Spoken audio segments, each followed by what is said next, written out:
একসময় বাংলাদেশ ক্রিকেটের genuine test player বলতেই প্রথমেই নাম আসতো এনামুল হক জুনিয়রের। দেশের ইতিহাসে প্রথম টেস্ট জয়ের গল্পে যে কয়েকটি মুখ সবচেয়ে উজ্জ্বল তাদের মধ্যে অন্যতম এই বাঁহাতি স্পিনার। চট্টগ্রামের এম.এ. আজিজ স্টেডিয়ামে সেই স্মরণীয় ম্যাচে প্রথম ইনিংসে সেঞ্চুরি এবং দ্বিতীয় ইনিংসে গুরুত্বপূর্ণ বোলিংয়ে রেখেছেন অবিস্মরণীয় অবদান।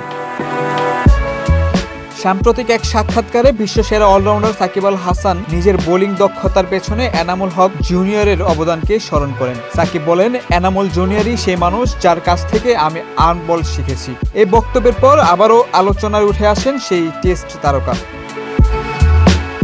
2003 সালে টেস্টে অভিষেক হয় এনামুলের। 2003 সাল থেকে 2006 সাল মেয়াদে তিনি খেলেন 8 টেস্ট 17 ইনিংস, নেন 32 উইকেট, যা সেই সময়ে বাংলাদেশ দলের জন্য ছিল বিশাল সাফল্য। তবে পারফরম্যান্সের অনিয়ম, সাকিব যুগের উত্থান মিলে জাতীয় দলে তার জায়গায় ক্রমেই কঠিন হয়ে পড়ে। 2007 থেকে 2009 সাল সময়ে খেলেন মাত্র 4 টেস্ট, পান 9 উইকেট। আর 2023 সালে জিম্বাবুয়ের বিপক্ষে ফেরার সুযোগ পেলেও 2 ইনিংসে 60 ওভার বোলিং করে মাত্র 3 উইকেট পাওয়ায় আর ফেরা হয়নি এই টেস্ট তারকার।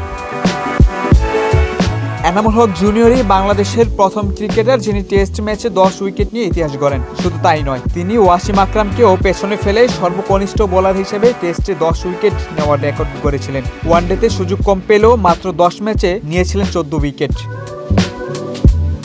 ঘরোয়া ক্রিকেটে তার রেকর্ড আরও বিস্ময়কর।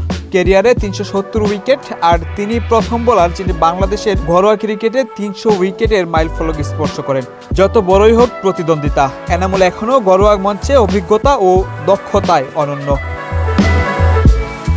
বাংলাদেশ দলে বর্তমানে আব্দুর রাজ্জাক, সাকলাইন, সচিবদের মতো প্রতিভাবান স্পিনাররাও সুযোগ পাচ্ছেন না। সেখানে এনামুলের ফেরা হয়তো অনেকের চোখে অসম্ভব মনে হতে পারে, তবুও ক্রিকেটে কিছু অসম্ভব নয়। ঘরোয়া মঞ্চে যদি আবারও আগ্রাসী পারফরমেন্স করেন, নির্বাচকদের নজরে তার নাম আবারও ফিরতে পারে, এটাই বিশ্বাস অনেকের। Desk report, campus Times.